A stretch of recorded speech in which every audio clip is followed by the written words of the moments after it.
ఒక జర్నలిస్ట్‌గా ఫస్ట్ మీరు కలిగి ఉండాల్సిన బాధ్యత ఏమిటి అంటే, ఎదుటి వాళ్ళని ప్రశ్న అడగొచ్చు. ఎదుటి వాళ్ళ దగ్గర నుంచి సమాధానం తీసుకోవచ్చు. ఆ సమాధానం నుంచి కౌంటర్‌గా ఇంకొక క్వెషన్ అడగొచ్చు.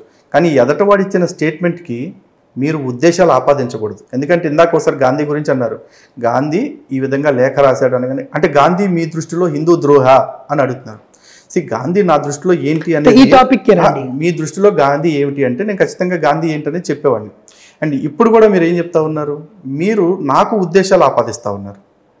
నాకు ఉద్దేశాన్ని ఒకవేళ నా మాటల్లో Lalit Kumar garu, I'm sorry for interrupt you, నా మాటల్లో మిమ్మల్ని తప్పుగా ఆపాదించినట్టుగా అనిపించుంటే I'm very much sorry to you. నా ఉద్దేశం నా ముందున్న లలిత్ కుమార్ని ఆ తప్పు ఆపాదించి ఆయన మాట్లాడిన మాటల్లో పొరపాటుని ఎత్తి చూపి తక్కువ చేయాలనే ఉద్దేశం లేదు. I'm very sorry. ఎందుకంటే నేను మానవతావాదిని, మనిషిని ప్రేమించే వ్యక్తిని, మతాన్ని కాదు. ఒకళ్ళు తగ్గిస్తే తగ్గిపోయేంత స్థాయిలో ఎవరు ఉండరండి.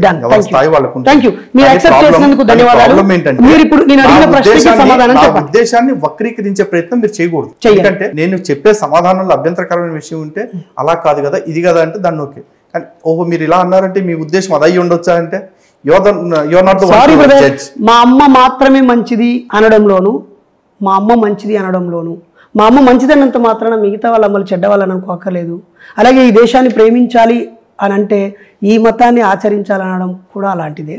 అయితే మీరు ఈ ప్రశ్నకి సమాధానం చెప్పండి. ఎందుకంటే నేను ఇప్పటికి 2 సార్లు రిపీట్ చేశాను. ప్రామాణిక గ్రంథాలు వేటిని పాటించాలి ప్రజలు? అదే చెప్తున్నాను. వేదం 100 మంది భాష్యం రాయొచ్చు, 100 రకాల భాష్యం రాయొచ్చు, కానీ వేద మంత్రం ఎప్పుడు ఒకటే ఉంటుంది. ఏంటది చెప్తాను. ఇప్పుడు అగ్నిమీళే పురోహితం యజ్ఞస్య దేవఋతుజం అని ఋగ్వేదంలో ఒక మంత్రం ఉందనుకోండి. ఆ మంత్రం నాకు అలా అర్థమవుతుంది, ఇంకోళ్ళకి ఇంకోలా అర్థం కావచ్చు. ఎందుకంటే ప్రతి వేద మంత్రాన్ని 3 కోణాల్లో చూస్తారు. ఆధ్యాత్మిక, ఆది భౌతిక, ఆది దైవిక కోణాల్లో చూస్తూ ఉంటారు. ఏ కోణంలో అర్థమైన వాళ్ళు అలా భాష రాస్తారు. అందుకే ఇన్ని భాషలు వచ్చినాయి. సాయనాచార్యుడి భాష్యం వచ్చిన, లేకపోతే దయానందుడి భాష్యం వచ్చిన, యాస్కుడి భాష్యం వచ్చిన, ఎంతమంది వచ్చిన. కాబట్టి భాష్యాలకి పట్టింపు లేదు. మూల మంత్రాన్ని చూసుకుంటే వేదం ప్రమాణం. ఆ వేదం 20,500 మంత్రాలతోటి మొత్తం ఉంది. ఋగ్వేదం, యజుర్వేదం, సామవేదం, అథర్వణ వేదం కలిపి. ఇందులో నేను ఎంత చదివాను. పంచమ వేదం కూడా యాడ్ చేయండి. పంచమ వేదం అంటే ఏం చెప్తున్నారు మీ దృష్టిలో? భారతం, రామాయణం పంచమ వేదాలుగా 6వ తరగతి పుస్తకంలో మెన్షన్ చేశారు. మెన్షన్ చేసింది ఓన్లీ భారతాన్ని, రామాయణాన్ని మెన్షన్ చేయాల. భారతాన్ని పంచమ వేదంగా ఎందుకు పెట్టారు అంటే మహాభారతంలో ఉన్నది ఏదైనా సరే ఈ సృష్టిలో జరిగేదే ఉంది. ఇక్కడ లేనిదేది అందులో లేదు, అందులో లేనిదేది బయట జరగదు. అంత కాన్ఫిడెంట్ గా వ్యాసులు వారు చెప్పారు. అదేవిధంగా వేదం గురించి కూడా అట్లాగే చెప్తారు. విత్ అనే ధాతువు నుంచి వచ్చింది. విత్ అంటే ఏంటి అంటే జ్ఞానము అని అర్థం. ఇందులో సమస్తమైన జ్ఞానం ఉంది అని చెప్తారు కాబట్టి దాన్ని వేదం అంటున్నారు. ఇందులో కూడా మొత్తం సమస్తం ఉందంటారు కాబట్టి మహాభారతాన్ని కూడా పంచమ వేదము అని చెప్పేసి అంటారు. పంచమ వేదంగా భావించారు తప్ప వేద ప్రమాణం కాదు. అది వేదం కాదు, వేదం కాదు. క్లియర్. ఇంకోటి, మహాభారతము, రామాయణం నేను పూర్తిగా చదువుకున్నాను. నాకు నేను వేదాన్ని పూర్తిగా అధ్యయనం చేయలేదు, కొంతవరకే నేర్చుకున్నాను. అది నాకు కొంతమంది గురువుల ద్వారా తెలుసుకుంటున్నాను ఇప్పుడిప్పుడే. ఉపనిషత్తులు చదివాను, ఉపనిషత్ భాష్యాలు చదువుకున్నాను, అంతే. మీరు భాష్యాలు చదివే క్రమంలో మీరు అంటే వాళ్ళని ప్రామాణికం అని మేము అనట్లేదు, ఎవరి భాష్యాలను మీరు చదువుతున్నారు? నేను ఉపనిషత్తులకి శంకర భాష్యం చదివాను, శంకరాచార్యుల వారు రాసిన భాష్యం చదివాను. భగవద్గీతకి శంకర భాష్యం చదివాను, రామానుజ భాష్యము చదివాను. మీరు చదివిన భాష్యాల పైన మీకు ఉన్నతంగా అనిపించినవి ఏంటి? ఎందుకంటే భారతదేశం ఎక్కువ ప్రజలు హిందూ ఉన్న ప్రజలు. మీరు ఉన్నతంగా భావించిన మంచి విషయాలు మన సిగ్నేచర్ స్టూడియో ద్వారా చెప్పండి. భగవద్గీతలో నేను నేర్చుకున్న మంచి అంటే చాలా ఉన్నాయి. ఇందాక చెప్పారు కదా, మతం విషయంలో పర్టికులర్గా ఏ మతస్థుడైనా సరే మీరు చూడండి, ప్రపంచంలో క్రైస్తవులు కావచ్చు, ఇస్లాం కావచ్చు, ఎందుకు ఈ 2 మతాలని పద్దాక కోట్ చేస్తున్నానని ఇందాక మీరు కూడా అడిగారు కాబట్టి దానికి సమాధానం చెప్తా. ఈ 2 మతాలకే నేను పక్కన హిందూగా ఉండటం నచ్చట్లా. నన్ను ముస్లింగా మార్చాలని ఒకళ్ళు, క్రిస్టియన్గా మార్చాలని ఒకళ్ళు కష్టపడుతున్నారు. కాబట్టి వాళ్ళిద్దరికే నాతో సమస్య ఉంది, వాళ్ళిద్దరితోటే నాకు సమస్య ఉంది కాబట్టి చెప్తున్నాను. అదే భగవద్గీతలో చూస్తే ఏ ధీమాం ప్రపద్యంతే తాం తథైవ భజామ్యహం మమ వర్త్మానువర్తంతే మనుష్యాః పార్థ సర్వశః అని చెప్పి స్వామి చెప్తున్నారు. అంటే నన్ను ఎవరు ఏ రూపాల్లో తెలియగూర్చున్నారో నేను వాళ్ళని ఆయా రూపాల్లో అనుగ్రహిస్తాను అని చెప్పేసి చెప్పారు. అంతేగాని మతం కోసం కొట్టుకుని చచ్చిపో అని చెప్పేసి చెప్పాల. అదేవిధంగా సమం సర్వేషు భూతేషు తిష్టంతి పరమేశ్వరం అని చెప్పారు. అంటే నేను అన్ని జీవరాశులు యందు సమంగా స్థితమై ఉన్నాను, ఒకళ్ళు ఎక్కువ కాదు, ఒకళ్ళు తక్కువ కాదు అని చెప్పేసి స్వామి చెప్పారు. కాబట్టి ఇందాక ఆల్రెడీ చెప్పాను కదా, యద్యతాచరతి శ్రేష్ఠ తత్తదేవేతరో జన. ఎవరన్నా మంచి వాళ్ళు ఉంటే, వాడు చదువుకున్నవాడా చదువు తక్కువవాడా కాదు, వాడు చేసింది మంచి పని అయితే ఆ మంచి పని నువ్వు కూడా చేయడానికి ప్రయత్నం చేయి. శ్రేష్టమైన వ్యక్తులు ఏదైతే ఇది చేస్తున్నారో అందరూ పాటించాల్సిన నీతి. అది భగవద్గీతలో ఉన్నది. ఇక మహాభారతంలో తీసుకుంటే యస్మిన్ యథావర్తతే యో మనుష్య తస్మిన్ తదావర్తితవ్యం సధర్మ అని చెప్తున్నారు. అంటే ఎవరు నీతో ఏ విధంగా ప్రవర్తిస్తారో నువ్వు వాళ్ళతో తిరిగి అదే విధంగా ప్రవర్తించు అని చెప్పారు. అంటే నువ్వు ఒకడికి స్నేహహస్తం అందిస్తానికి రెడీగా ఉంటే వాడు ఆ హస్తాన్ని అందుకోవడానికి రెడీగా ఉంటే ఓకే. అలా కాకుండా వాడిని చేతిని నరికే ప్రయత్నం చేస్తూ ఉంటే నువ్వు చూస్తా కూర్చుంటే నువ్వు చేసేది మంచి పని కాదు. నువ్వు పిరికితనంతో ఎదటవాడి హింస చేయడానికి వాడు ఇంకా పెట్టరేగిపోవడానికి నువ్వు అవకాశం ఇస్తున్నావు. అటువంటి అవకాశం ఇవ్వద్దని చెప్తున్నారు. అలా ఒక్కొక్క గ్రంథం నుంచి ఒక్కొక్క మంచి నేర్చుకుంటూ ఉన్నాను. మీరు ఇతర మతాలలో ఉన్న లోపాలు ఏంటి? ఎందుకు మన మతమే ఈ మతమే గొప్పది, ఎందుకు వాళ్ళు కూడా మాది కూడా గొప్పదే అంటున్నారు. మా దాంట్లో అందరూ సమానులే, నీ వల్ల నీ పొరుగు వారిని ప్రేమించమని ఆలోకలు చెప్తున్నారు.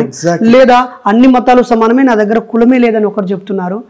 వాళ్ళు సురాల రూపంలో మీరు చెప్పిన విషయాలు మీరు భగవద్గీతలో కోట్ చేసినవి, రామాయణంలో కోట్ చేసినవి, ఉపనిషత్తులో లేదా నీతి గ్రంథాల్లో లేదా వేదాల్లో పెట్టిన వాటినే వాళ్ళు అక్కడ చెప్తున్నారు. బైబిల్లో కూడా ప్రతి ఆదివారం ఓ పేజీ తీసుకొని ఎలా బతకాలని చెప్తున్నారు. ప్రజలందరూ కన్ఫ్యూజ్ అవుతున్నారు. అరే ఏంటి వీళ్ళు మంచిగా చెప్తున్నారు, వాళ్ళు మంచిగా చెప్తున్నారు, ఈ మతం లోక కళ్యాణమే, ఆ మతం లోక కళ్యాణమే, అందరూ లోక కళ్యాణమే, కానీ ఈ లోకంలో కళ్యాణమే లేకు కన్నీరులు ఉండడానికి కారణం ఏంటి? ఎందుకు డిఫర్ అవ్వాల్సి వస్తుంది ఇక్కడ అంటే ఒక మాట చెప్తానండి. చెప్పండి. క్రిస్టియానిటీలో ఒక మాట చెప్తారు, నిన్ను వలే నీ పొరుగు వారిని ప్రేమించు. నీ పొరుగు వారు అంటే ఎవరు? మళ్ళీ పొరుగులు అన్నట్టు, అవుటర్స్ అన్నట్టు కాదు. బైబిల్ మీరు క్లియర్గా చదివితే నీ పొరుగు నుండే క్రైస్తవుడు మాత్రమే క్లియర్గా ఉంది. నీ పొరుగున ఉండే వేరే వాడిని ప్రేమించమని ఎక్కడా చెప్పాల. ఎందుకంటే అదే పాత నిబంధన గ్రంథంలో మీరు చూసుకున్నట్లయితే విగ్రహారాధన చేస్తున్న చాలా జాతులు వాళ్ళని ఆక్రమించుకున్నప్పుడు, వాళ్ళ దేశంలోకి వెళ్ళినప్పుడు వాళ్ళని చంపేయి, వాళ్ళ విగ్రహాలను పడగొట్టేయి, వాళ్ళ బలిపీఠాలను ధ్వంసం చేయి, వాళ్ళ పేర్లు అక్కడ లేకుండా చేయని వాళ్ళ దేవుడే ఆజ్ఞాపించాడు. ఇన్నువల్లే నీ పొరుగువాడిని ప్రేమించినప్పుడు సృష్టిలో ఉన్న ప్రతిదాన్ని ప్రేమించాలి. సర్వమానవాళ్ళని కాదు, సర్వ సృష్టిని ప్రేమించాలి. కానీ అలా జరగట్లేదండి. ఈవెన్ కొన్ని జీవులకైతే లిస్ట్ రాసి ఇచ్చారు, వాళ్ళకి మెనూ ఉంటుంది అనమాట. ఏ జంతువుని తినాలి, ఏ జంతువుని తినకూడదు అని చెప్పేసి ఒక మెనూ రాసుకున్నారు. ఏదో హోటల్స్లో ఇస్తారు చూడండి, చికెన్, మటన్, బీఫ్ అన్ని పెట్టారు. ఇదే సేమ్ ఇస్లాంలో కూడా ఉంది. ఇస్లాంలో కూడా కొన్ని జంతువుల్ని తినొచ్చు, కొన్ని జంతువుల్ని తినకూడదు, కొంతమందితో మంచిగా ఉండు, కొంతమందితో మంచిగా ఉండొద్దు అని చెప్పేసి చెప్తారు. ఇస్లాం మీరు ఖురాన్లో చూసుకున్నట్లయితే క్లియర్గా అల్లానే చెప్తా ఉన్నారు. ఏమని?